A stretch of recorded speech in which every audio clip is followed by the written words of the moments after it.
You're listening to an Acts Church sermon. If you haven't heard of Acts Church before, we are a church in Camas, Washington. You can check us out at actscamas.org. You can see what we're about and what we're up to. We're glad you're listening today and hope you enjoy this sermon. She probably remembered being just a little girl in a Jewish town, seeing the important men of the city walk by on the dusty streets, men like Simon, the man into whose home she had just walked uninvited. Maybe people whispered as she was growing up, as she sort of learned the ladder of society, as men like Simon had walked by, and they say things like, "Hey, that's Simon.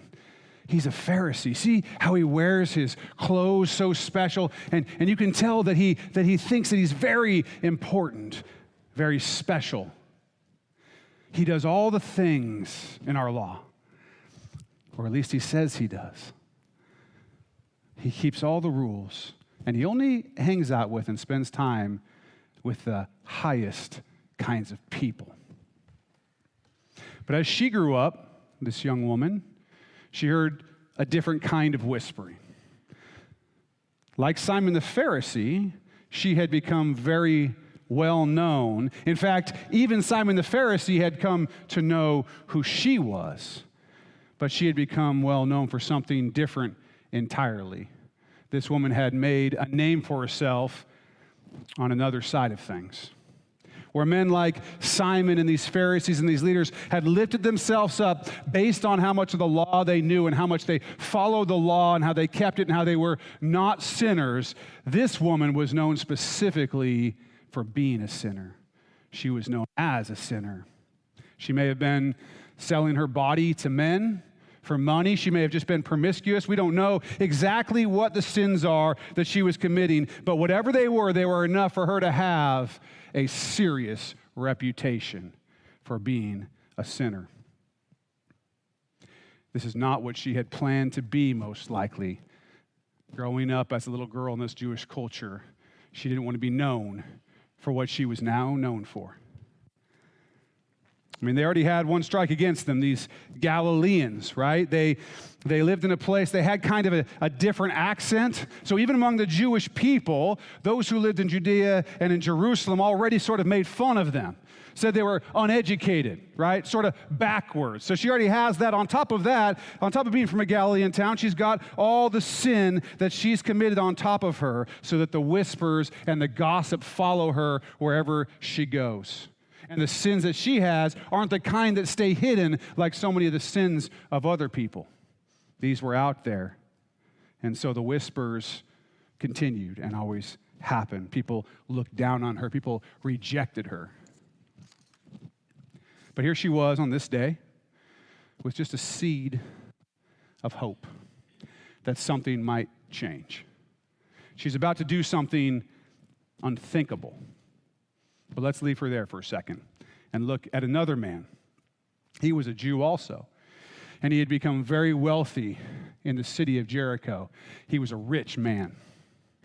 The problem was that he was hated by all of his people. He was despised. He was rejected. In their minds, in the minds of his brothers and sisters, his Jewish friends and family, he was a betrayer. He had betrayed them. See, he was collecting taxes for the Roman government. And I just want you to imagine that someone comes into Camas, and it's Red Dawn, right? They come in, the Russians, whoever, they attack. I don't remember who was in the movie. I think it was the Russians. But they come in, they take over. Now imagine those who lived here deciding that because they wanted to make some money, they would collect taxes from their own people, from us, for this conquering force.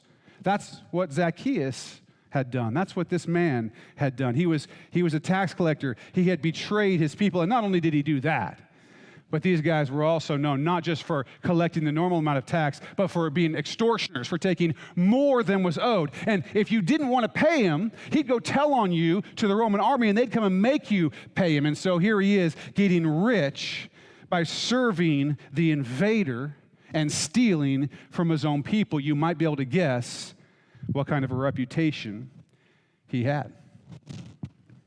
This is what he was. He was held in the same esteem as the woman we were just talking about, which is to say, no esteem. No esteem. He was rich. He had lots of money. But he was shunned and he was disliked. And on top of that, he was very short, which had its own set of social issues, I'm sure. But like this woman, he was daring to hope just a little bit today. He had heard that someone different was coming to town. Now we'll come back to these two. I want to kind of get into some stuff. You know, this series is on who is Jesus. And we got to figure out who is Jesus. And part of the way we figure out who is Jesus is by figuring out why he came. Why did he come? What was he here for? I remember junior high and high school somewhat. It was a long time ago. But I remember the whispering and the gossip. It was very easy for people to get a bad reputation. It was very hard for them to earn a good one back. For those of you who homeschool, I know we have some of those in the church. I'm not sure how that works out for you. I know some of you know the Agers. They have like 120 kids or something like that. I don't know if they have pep rallies. I don't know if there are cliques. I don't know what's going on, but probably a little bit different. If they do have pep rallies, I definitely want to go to one. But for those of you who went to public school or went to a large school, you can relate. Everything is stratified into these groups sort of related to coolness, right? If you have the right clothes and say the right things and date the right person and play the right sport, you might be in the cool crowd. And if you don't do all of those things or some of those things, you might not. And it didn't end there in life. Some of the intensity of social awkwardness may have gone away at the end of high school, but it was really just traded for something else. We start into adulthood sort of trying to make our way, and we're constantly navigating the pressure of relationships. And we often fall into it without even realizing it.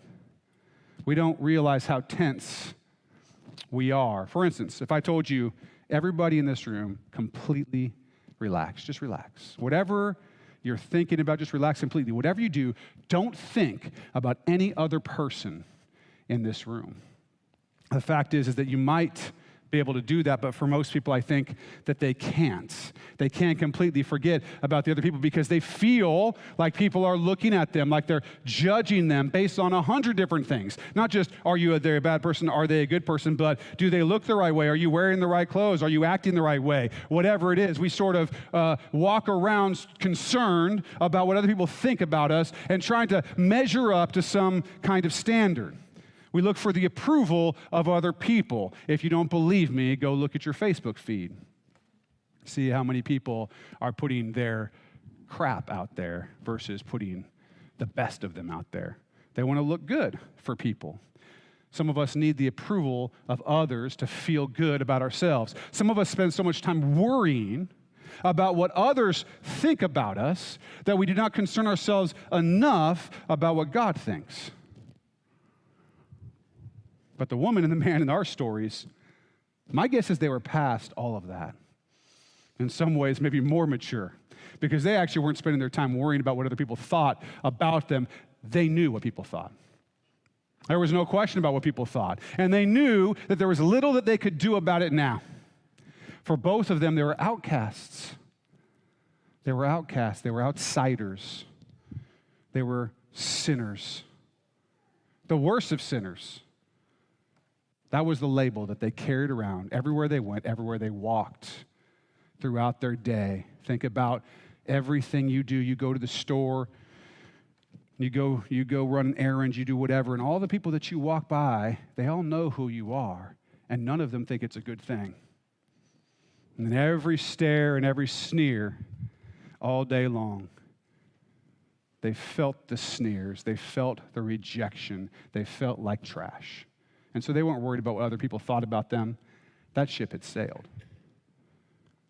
But in this day, for each of them, their lives were going to be different. This woman, with her bad reputation, she had heard of Jesus. And she had probably heard that he had said a couple things lately, actually, right before in Scripture, where we hear the history of this woman that we're talking about. Jesus said something interesting. He said this: The Son of Man came eating and drinking, and they say, look, a glutton and a winebibber, a friend of tax collectors and sinners. But wisdom is justified by her children. Who is Jesus? She's thinking. Who is this man that's willing to be friends with tax collectors and sinners? Is this possible? Because everyone's saying that he's a prophet. He's clearly sent by God. We can see that.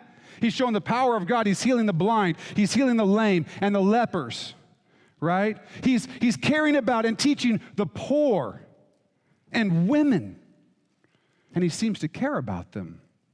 But important men of God didn't act like that in her experience. That's not what they acted like. They weren't hanging out with the poor and with the tax collectors and with the sinners and with the drunks. That's not what they were doing. They weren't into these people, the people who were broken. They were into the people who could do something for them, who could make them feel powerful. They were into being around people where they could sit together and look down on all these other people. So a religious person, a man of God, to her, was not someone who would ever have been called a friend of tax collectors and sinners.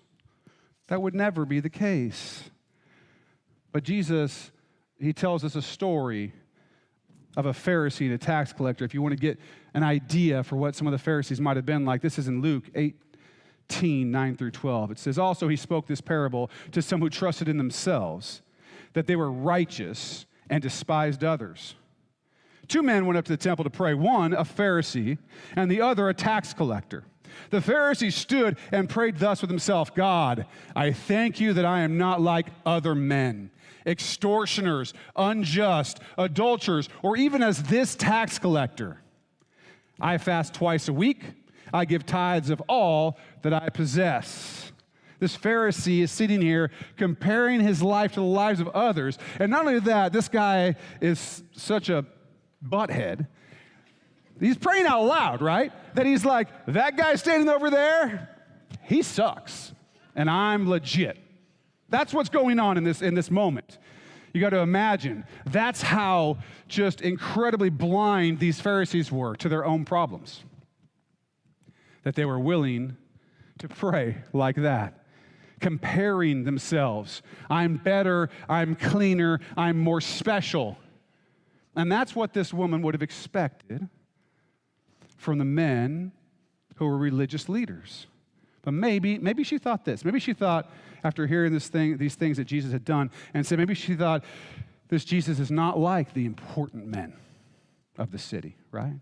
He's different. Maybe he could heal me from my sin.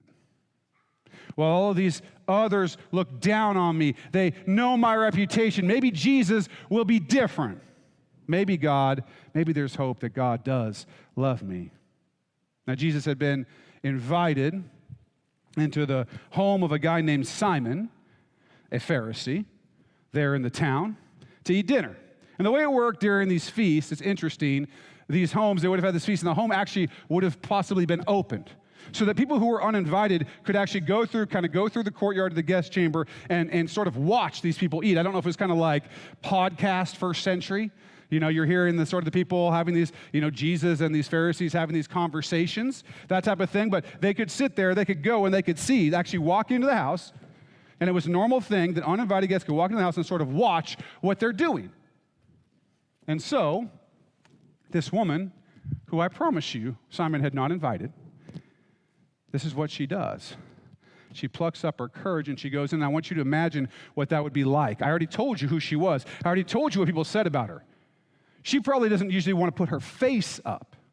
And yet she's heard that possibly the Messiah, this prophet, this man of God is in here. And this Pharisee who's from this town, and all these people who are from this town, who know exactly who she is, who know exactly what she's done, everything about it. She's got to pluck up the courage to walk into this house and walk over to this place. I mean, I can't imagine the sweat and the anxiety as she hopes against hope that Jesus really is going to be different.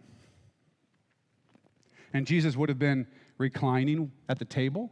So they kind of lean on their left elbow, and they sit, and their feet are back behind them. You remember in the Last Supper, it talks about John kind of leaning into Jesus' bosom. That's because that's the way they sat. One guy's like this, the next guy's like this. So if you wanted to say something kind of secret, you'd sort of lean over to where their chest was and say something. That's how they were sitting. At these feasts, they would recline at the table, and that's what Jesus was doing.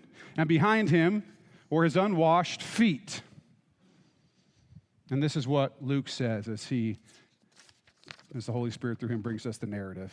And behold, a woman in the city who was a sinner, when she knew that Jesus sat at the table in the Pharisee's house, brought an alabaster flask of fragrant oil and stood at his feet behind him, weeping. And she began to wash his feet with her tears and wipe them with the hair of her head. And she kissed his feet and anointed them with the fragrant oil. She gets in the company of Jesus, and something about him, something about the things he said, she just starts crying. I mean, imagine the release. I told you, she's probably incredibly anxious and scared and sweaty, and she walks in here, and she gets to Jesus. No one has tackled her, thrown her out of the room, anything like this. She gets to Jesus, and she just starts crying. And the tears that are coming out of her eyes, she starts to wash Jesus' feet, and she's putting this fragrant oil, and she's taking her hair, and she's drying his feet, wiping his feet with her hair. And he does not immediately stop her. This sinner, this reject, this outcast, this person who's been told that she is trash, is in the home of this prominent man and washing the feet of Jesus, and he does not immediately kick her out. But let's go back to our tax collector in Jericho. He also hears Jesus is coming to town, and he wants to see Jesus. Maybe he's heard about the way that Jesus treats tax collectors, sinners, and outcasts like himself. I mean, what does he have to lose? This guy is despised. Despised. So, either way, he was going to go see Jesus. This is what the narrative says. Holy Spirit through Luke again, 19:1-6. Then Jesus entered and passed through Jericho. Now behold, there was a man named Zacchaeus who was a chief tax collector, and he was rich. And he sought to see who Jesus was, but could not because of the crowd, for he was of short stature. So he ran ahead and climbed up into a sycamore tree to see him, for he was going to pass that way. And when Jesus came to the place, he looked up and saw him and said to him, Zacchaeus, make haste and come down, for today I must stay at your house. So he made haste and came down and received him joyfully. What? This reject, this outcast, all he wants to do is just get a glimpse of this guy he's heard about. His humility, he's got to climb a tree. You know those dresses they were wearing? That couldn't have been easy, right? Trying to get up on it. I mean, I wouldn't try to climb a tree, period, at this point. But he's climbing a tree because he's throwing all of his pride and his arrogance and whatever. He's throwing that away. Remember, he probably doesn't have it because everybody thinks that he's ridiculous. So he thinks of himself as worthless, but he just wants to at least get a look at Jesus. And so as he humbles himself enough to climb up a tree just so he can see him, and Jesus walks by and bam, eye contact. He looks right at him. And I'm sure for Zacchaeus, the world stops. And I'm wondering if when he sees the eyes, if he immediately knew it was going to be good, or if he wondered if it might be just the opposite. These prophets were, after all, known to sort of bring down judgment, right? And certainly if anyone deserved judgment, it was this guy who everyone considered a traitor. But that's not what Jesus says. The next thing he does is he says, Zacchaeus. He knows his name. I can't imagine what that's going to feel like for those of us who know Christ the first time we hear his voice say our name. But Zacchaeus hears it here. And he says, get down here. I'm going to your house. I'm going to go to your house today. This tax collector, this man who they treated as a traitor. I mean, the religious leaders in Jericho, probably, I don't know that they would walk by Zacchaeus' house, but they sure wouldn't dare to go in. They would have considered him unclean. But Jesus did.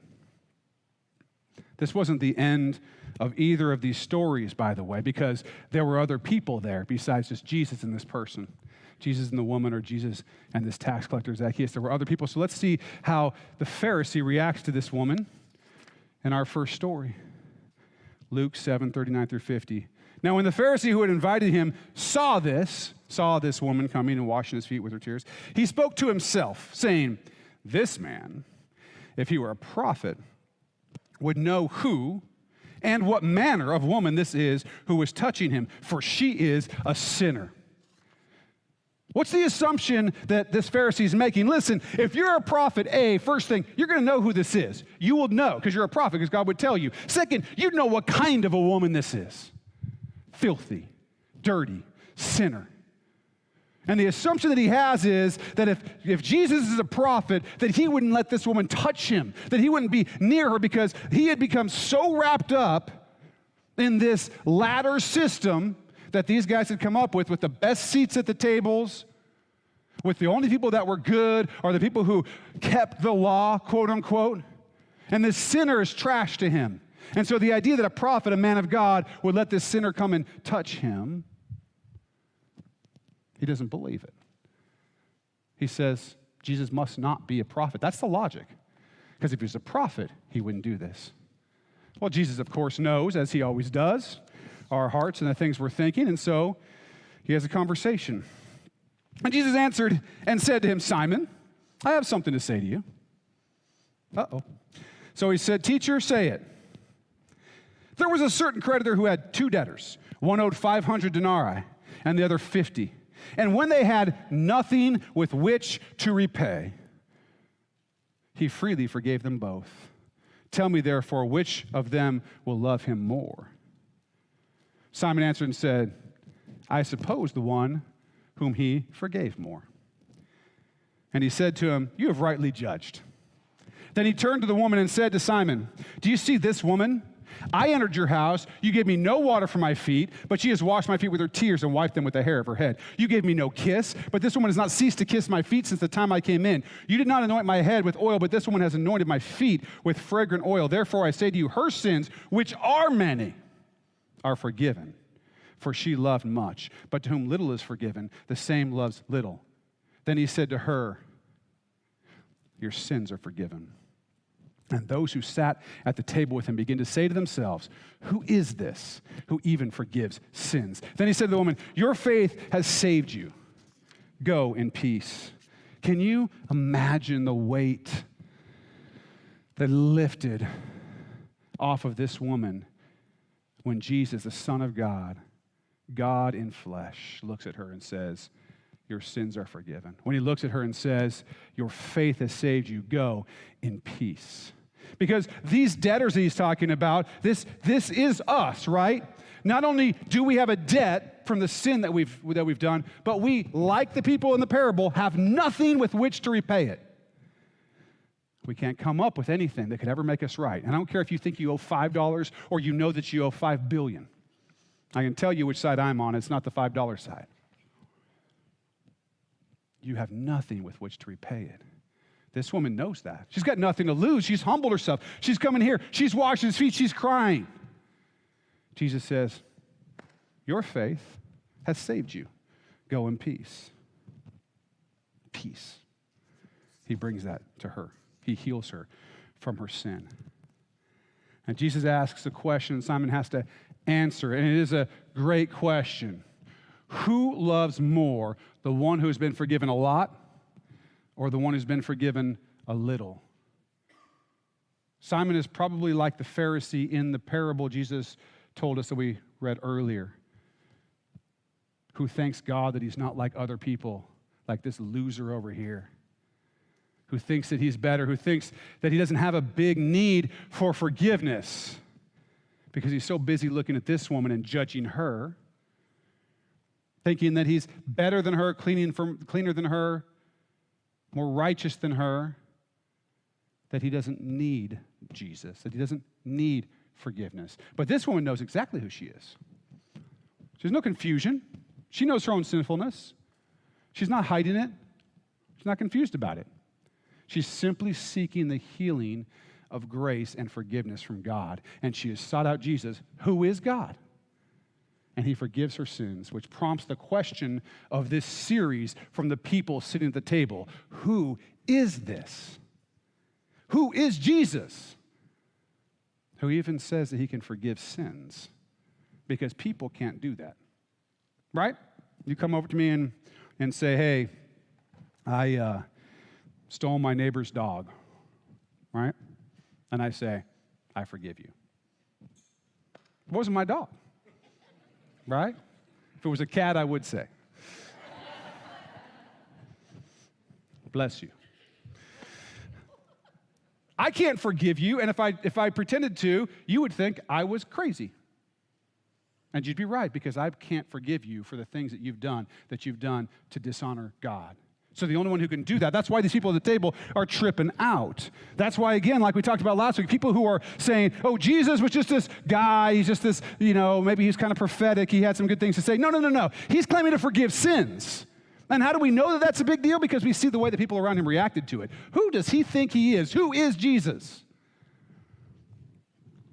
What about Zacchaeus? What do the people think when Jesus invites himself to Zacchaeus' house? Let's look at Luke 19, 5 through 10. It says, and when Jesus came to the place, he looked up and saw him and said to him, Zacchaeus, make haste and come down, for today I must stay at your house.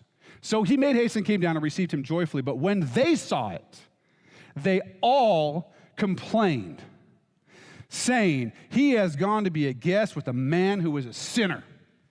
Then Zacchaeus stood and said to the Lord, Lord, look, I give half of my goods to the poor, and if I have taken anything from anyone by false accusation, I restore fourfold, which was the law, right, in Israel. You steal, you restore fourfold. And Jesus said to him, today salvation has come to this house, because he also is the son of Abraham. For the Son of Man has come to seek and save that which is lost. Why is Jesus here? For the Son of Man has come to seek and save that which is lost. They're complaining, right? Hey, Zacchaeus, I'm going to your house. They're complaining. They're like, why? Why would you do that? Why are you going to eat with this sinner, this tax collector? We think he's a traitor. We hate him. We can't stand him. Why would you go with him? All of these people, there were all of these priests who lived in Jericho. Priests. Why would Jesus not go eat with one of them? Why weren't they being shown honor? Why would you go with this sinner? And Jesus tells us the answer. For the Son of Man has come to seek and to save that which was lost. Salvation comes to Zacchaeus, and he responds by making right what he can of his past sins, by giving half of his wealth to the poor. That's not something he's doing to earn salvation. It's not salvation's come to this house because you did these things. It's salvation came to this house, and because salvation came to this house, you did these things in response. You love God in response to the love that he's shown for you. He has found the thing, Zacchaeus, that he could not find himself. He could not get himself. He could not pay that debt back. But Jesus gave Zacchaeus grace and forgiveness because he's the only one who could. And Zacchaeus responded by following his Savior. Now, shortly before the historical events recorded in the story of the woman who was forgiven, one of the things that Jesus said was this: come to me, all you who labor and are heavy laden, and I will give you rest. Take my yoke upon you and learn from me, for I am gentle and lowly in heart, and you will find rest for your souls. The courage to act in humility, to seek out Jesus by this woman and this tax collector, these sinners, these outcasts. No doubt their courage was built up by Jesus, who said, come to me, all you who labor, who are heavy laden. There were no modifiers. You notice that? He didn't say, come to me, all you who are perfect and self-righteous. Come to me if you have never missed a church service or Sunday school. Come to me if you've made no mistakes. Jesus says, come to me, you who are weary and heavy laden. You who are weighed down by your own sin and by the sin of others that has broken you And he says, I'm gentle. I'm strong. I will give you rest. I will give you the peace that you're looking for. He says to John 6:37, all that the Father gives me will come to me. And the one who comes to me, I will by no means cast out. If you'll come, if you'll humble yourself, if you'll come, you're laboring, you're heavy laden. If you'll come, I'm going to give you rest. And I'll tell you what I'm never going to do. I'm never going to push you away. I'm never going to reject you. I don't care what other people say about you. I don't care about the sneers and the gossip and the whispers and you worrying about trying to measure up. I don't care about the past. I have the power to forgive, and I will not cast you out if you come to me. Jesus is a friend of sinners. He loves those who are broken, those who need help. He's a friend to those who need healing. He's a friend to those who are humble enough to seek him and realize their sin and its natural consequences and accept his supernatural forgiveness. The sinful woman really was sinful. Okay, don't get this story wrong. This tax collector really was sinful. The point of what Jesus was doing was not to suggest that their sin was no big deal. He wasn't excusing it like, oh, no thing, don't worry. Forgive yourself. Everybody's got problems. That's not what he was saying.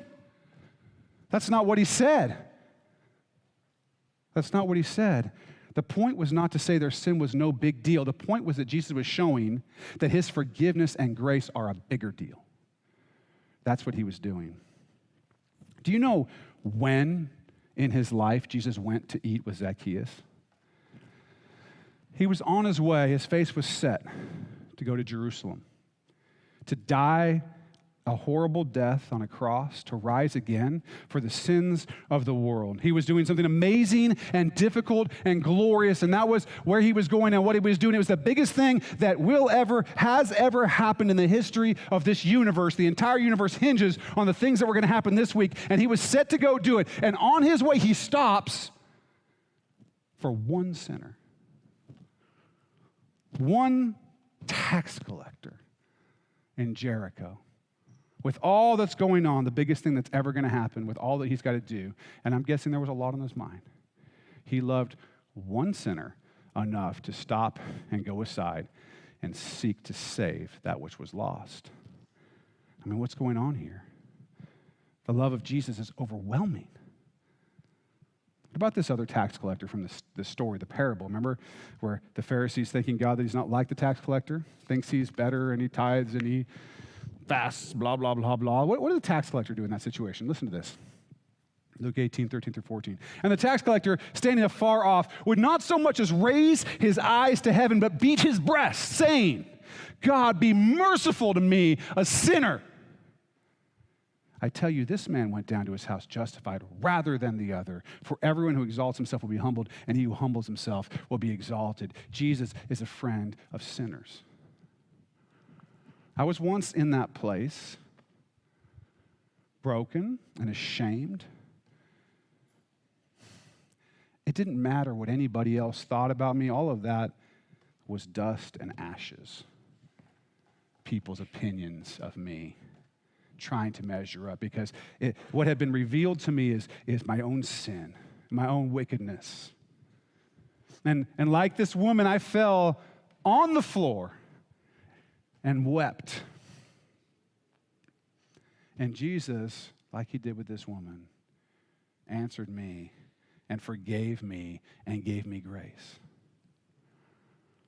Everything was stripped away, and it was just me and Jesus, and it was just me recognizing the weight of my sin, which was no small thing.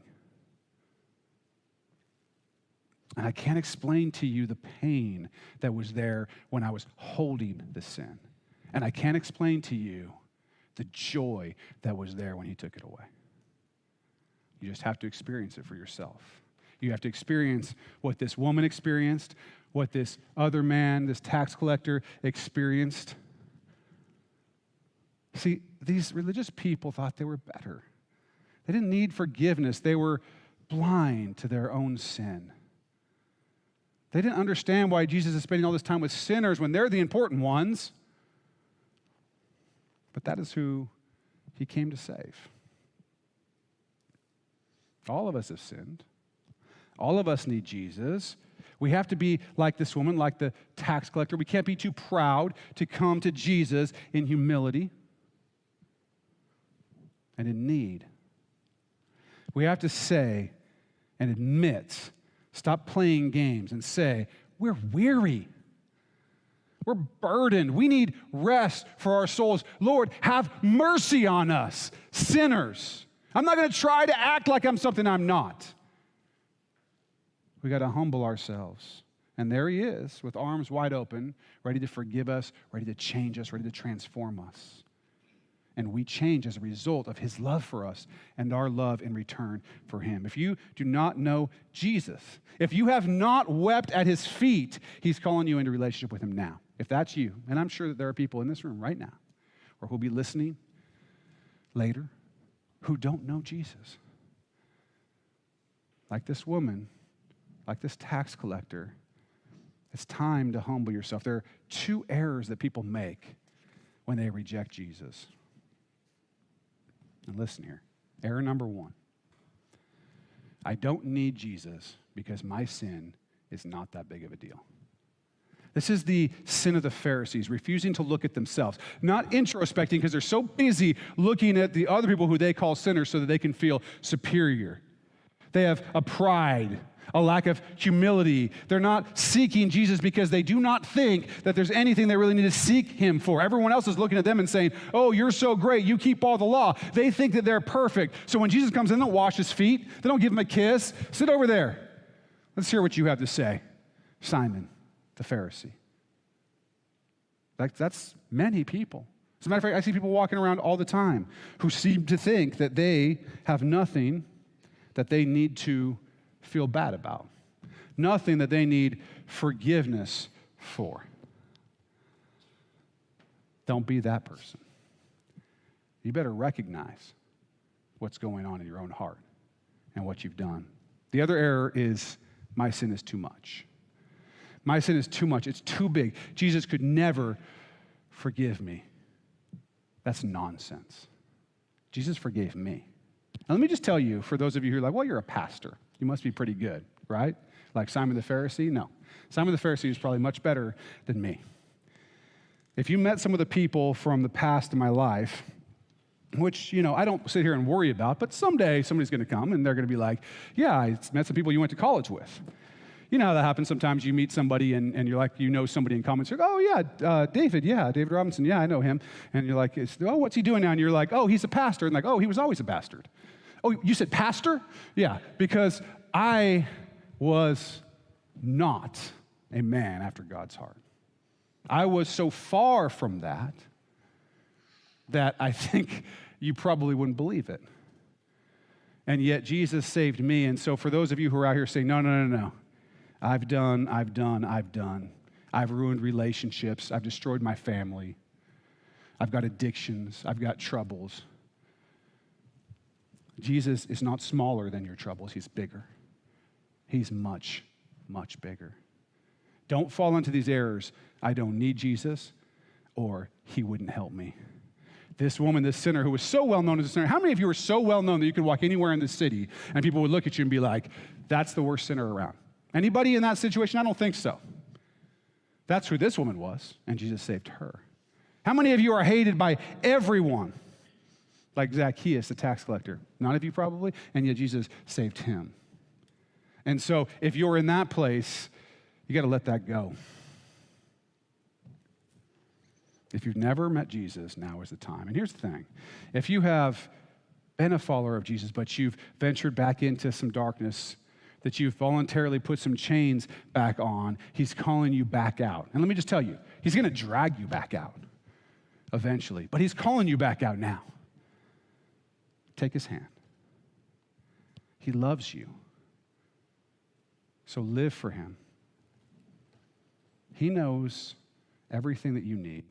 He knows everything that you've done, and he still loves you. He wants you released from the chains that keep you in darkness, and he wants to put you in a place to walk in the light in peace, to take his yoke, his burden that's easy.